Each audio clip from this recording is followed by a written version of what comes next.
उन्होंने कहा तो राम कृष्ण दो हुए के अंतर नहीं निवेश, उनके नैन गंभीर हैं और उनके चपल विशेष। राम ने जो किया है वो करो, कन्हैया ने जो कहा है वो करो, जो किया है वो करोगे तो फंस जाओगे, वो नहीं करना। लेकिन 7 दिन के कृष्ण ने पूतना को मार दिया। इतनी सामर्थ्य हमें है।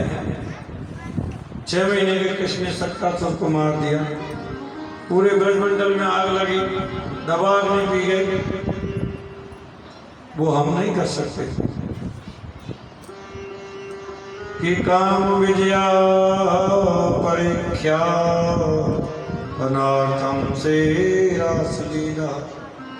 रासलीला जो है ना वो काम पे विजय प्राप्त करने वाली लीला है राजा।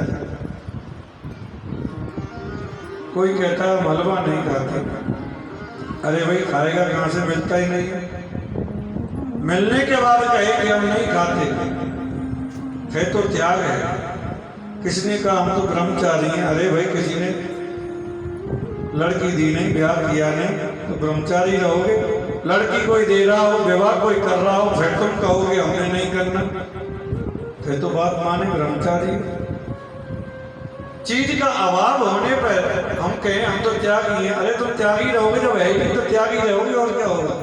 चीज होने के बाद फिर कहें कि हम त्यागी हैं, सामने पड़ी है लेकिन जरूरत ही नहीं है, फिर है त्याग, फिर है त्याग। ऐसे ही परीक्षित, ये तो काम को जीतने वाली लीला है, रासलीला काम पे विजय प्राप्त करने वाली लीला है। इसलिए तो प्रभु ने काम को उल्टा लटका दिया आकाश में। और तीसरी बात, गोपियों ने, पतियों ने कृष्ण के प्रति अनसूया भाव जागृत किया। उनके गोपियों के पतियों को ऐसा लगा कि हमारी पत्नियां तो हमारे पास में हैं, हमारे पास में। और चौथी बात, जीव है, गोपी ईश्वर है, जीव है गोपी, ईश्वर है श्री कृष्ण। ईश्वर का जो विशुद्ध मिलन है उसी को हम रास कहते हैं। ये काम लीला नहीं है, काम पर विजय प्राप्त करने वाली लीला है। ब्रह्मा को जीता, वरुण को जीता, कुबेर को जीता, यम को जीता, वो योगेश्वर कृष्ण को जीतना चाहता था कामदेव, लेकिन गोविंद ने कामदेव को उल्टा लटका दिया, जीत ना सका। मन और इंद्रियों पर जिसका नियंत्रण है उसे कोई विचलित नहीं कर सकता। इस रासलीला के प्रसंग को सुनने का मतलब क्या है? सुखदेव जी कहते हैं रास के इस मंगलमय प्रसंग को जो सुनता है ना, उसके मन से काम निकल जाता है, काम निकल जाता है और हृदय शुद्ध हो जाता है। बताओ, जिस लीला को रचने से काम निकल जाए वो काम लीला कैसे हो सकती है? परीक्षित, वो काम लीला नहीं हो सकती। गोपियां अपने घर को प्रस्थान कर गई, भगवान ने मानो मोक्ष का मार्ग प्रसिद्ध कर दिया। गोविंद ब्रजवासियों के बस में हैं, इनको प्रेम चाहिए, बस प्रेम के अगाध सागर है मेरे गोविंद, प्रेम के अलावा कुछ नहीं चाहिए, प्रेम के अलावा इन्हें कुछ नहीं चाहिए। एक विचित्र बात होती है यहाँ, गोविंद से मिलना भी है, गोविंद से मिलन की आकांक्षा भी है, गोविंद के प्रति आशीर्वाद भी है कि हमारा लाला प्रसन्न रहे। ऐसी ऐसी कामनाएं सब करती हैं। आज सब ने बहुत सुंदर दुर्गा माँ का पूजन अनुष्ठान किया। सभी ब्रजवासियों ने अंबिका के मंदिर में जाकर के गोविंद की शुभ कामना के लिए पूजन किया। कृष्ण के चरणों का स्पर्श लगते ही उस अजगर का भी मोक्ष हो गया। नंद बाबा के पैर को अजगर ने पकड़ लिया था, तो मेरे गोविंद ने आकर के उस अजगर का स्पर्श किया और उसका भी उद्धार कर दिया। इधर कंस के पास तो एक ही ताकत है, एक ही ताकत है कि कैसे भी गोविंद को कैसे मारो, कन्हैया को कैसे मारो। बड़े बड़े राक्षस भेजता है, लेकिन जो भी राक्षस जाते हैं कोई वापस लौट के ही नहीं आता। इधर नारद जी के मन में एक विचार हुआ, एक भावना जगी कि कैसे भी अपनी लीला करनी है। नारद के नेत्र सजल हो के, राजन मैं ये क्या देख रहा हूं? अरे महाराज कब मारोगे कंस कृष्ण बलराम को, कब मारोगे?